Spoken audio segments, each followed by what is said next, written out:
Guys hi అందరు ఎలా ఉన్నారు? నేనైతే బాగున్నాను. ఈరోజు గుడిలో బ్రహ్మోత్సవాలు చేస్తున్నారనమాట. ఇంక అందుకే ఫ్రెండ్స్ అందరం కలిసి వెళ్ళాం. అంటే అనుకోకుండా వెళ్ళాం అనమాట. కానీ వెళ్ళకపోయి ఉంటే ఇన్ని కార్యక్రమాలు మిస్ అయిపోయేదాన్నేమో అనిపించింది. ఇండియాలో ఉన్నప్పుడంటే ఎప్పుడూ ఈ కార్యక్రమాలు చూస్తూనే ఉంటాము. కానీ ఇక్కడికి యూఎస్ వచ్చాక చాలా రేర్గా జరుగుతూ ఉంటాయి. గుడిలో జరుగుతూ ఉంటే చాలా దూరంలో ఉన్న వెళ్ళడానికి వీలవ్వదనమాట.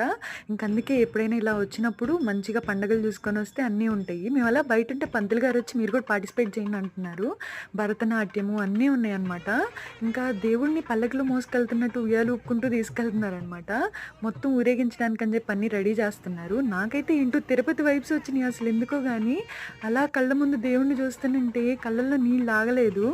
అలా నడుచుకుంటూ మొత్తం గుడి చుట్టూ ప్రదక్షిణాలు చేపిచ్చారనమాట.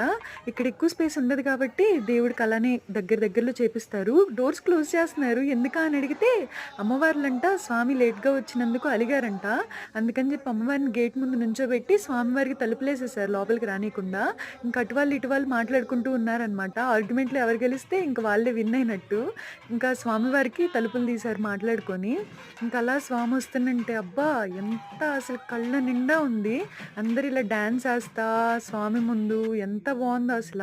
ఇదంతా అయిపోతే లైట్‌లన్నీ ఆపేసి లాస్ట్‌లో దీపారాధన చేస్తున్నారు. నాకైతే ఇంక అక్కడే ఉండిపోవాలనిపించింది. కానీ ఏం చేస్తాం పంపించేశారు బయటికి. ఇంక అలా వచ్చి బయట ప్రసాదం తినేసి ఇంకింటికి బయలుదేరిపోవడమే.